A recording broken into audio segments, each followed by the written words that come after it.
Je, umeshawahi kujiuliza kwa nini mara nyingi bad boys ndio wanaowapata wanawake kirahisi, wakati wanaume wema wanapuuzwa au wanaishia tu kwenye friend zone?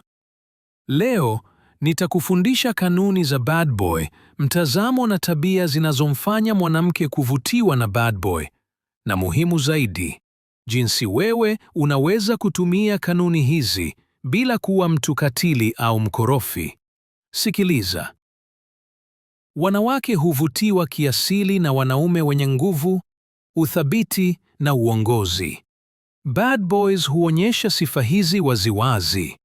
Wanawake wanataka wanaume ambao wanasimama imara, wanaamua na wanaishi kwa kanuni zao. Ukiweza kujifunza kanuni hizi na kuziingiza kwenye maisha yako, utaacha kuwafuata wanawake, wao wenyewe wataanza kukufuata. Zifuatazo ni kanuni kuu 6 unazoweza kuanza nazo sasa. 1. Kuwa na ujasiri bila uoga. Ujasiri ni kujua thamani yako na kuishi kwa kiwango hicho. Bad boy haombi